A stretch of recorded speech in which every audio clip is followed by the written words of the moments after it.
Halo semuanya, selamat sore. Perkenalkan, saya Said Maulana Ibrahim. Saya ingin menjelaskan materi tentang hukum pergeseran wind. Mau tahu nih seperti apa? Yuk simak penjelasannya berikut ini. Nah, sebelum saya menjelaskan tentang hukum pergeseran wind, alangkah baiknya saya menjelaskan terlebih dahulu tentang benda hitam. Mau tahu ya apa itu? Ini ilustrasinya.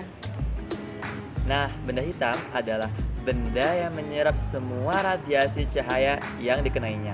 Ini menurut Gupta tahun 2013. Nah, benda hitam itu dia memiliki koefisien absorpsi yang dilambangkan dengan A, besarnya sama dengan 1, dan nilai transmisi yang nilainya sama dengan 0. Nah, apabila suatu benda dipanaskan, maka benda tersebut mengalami perubahan warna. Hal ini karena adanya radiasi yang dipancarkan pada benda tersebut. Apabila benda dipanaskan pada radiasi dengan temperatur yang tinggi, maka panjang gelombangnya rendah. Namun, apabila benda yang dipanaskan temperaturnya rendah, maka panjang gelombangnya akan besar. Kali ini kita masuk ke materi penerapan benda hitam, yaitu hukum pergeseran wind. Mau tahu? Hukum pergeseran wind adalah hukum yang menyatakan hubungan antara panjang gelombang maksimum dan temperatur dari suatu benda hitam. Pada hukum pergeseran wind, apabila suhu dinaikkan pada benda hitam, maka akan memancarkan radiasi elektromagnetik dengan panjang gelombang yang semakin pendek. Jadi, nilai panjang gelombang maksimum berbanding terbalik pada temperatur radiasi benda hitam. Nah, hukum pergeseran wind didapatkan secara analitik dari penurunan hukum Planck, yang kemudian mendapatkan hasil kerapatan energi yang dipancarkan oleh radiasi benda hitam. Persamaan kerapatan energi merupakan fungsi panjang gelombang yang diturunkan matematis secara diferensial. Jadi, berdasarkan hukum distribusi Planck, didapatkan persamaan kerapatan energi U lambda dari radiasi yang dipancarkan oleh benda hitam atau dikenal dengan istilah black body. Rumusnya seperti tertera di slide ini. Kemudian setelah itu kita bisa mengetahui bahwa kerapatan energi bergantung pada dua buah variabel, yaitu panjang gelombang, lambda, dan temperatur T.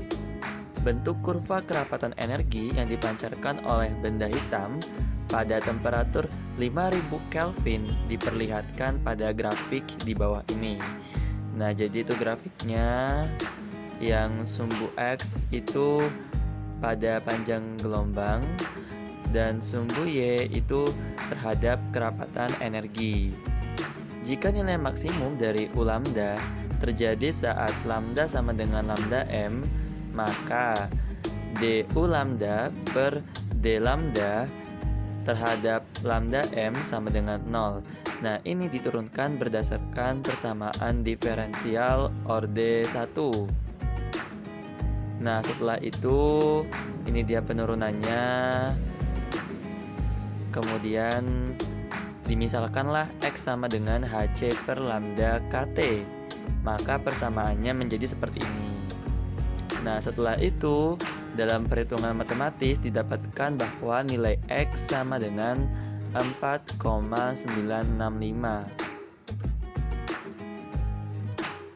Oleh karena itu, HC per lambda MKT sama dengan 4,965.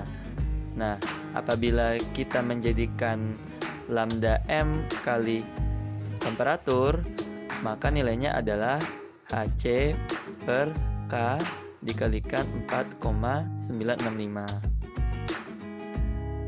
Lalu, dengan memasukkan nilai H, K, dan C ke dalam persamaan, maka nilai lambda M itu dikalikan temperatur sama dengan 2,989 kali 10 pangkat 3.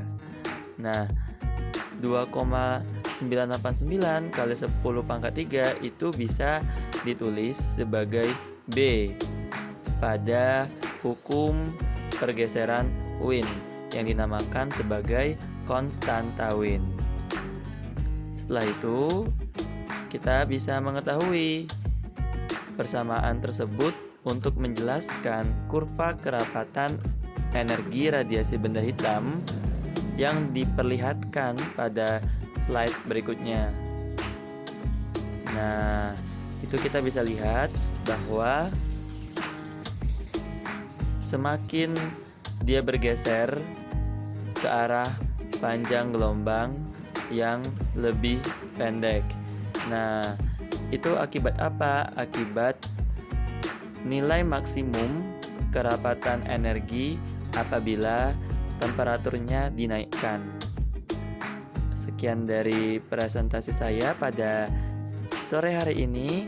Selamat siang, sampai jumpa di bab selanjutnya.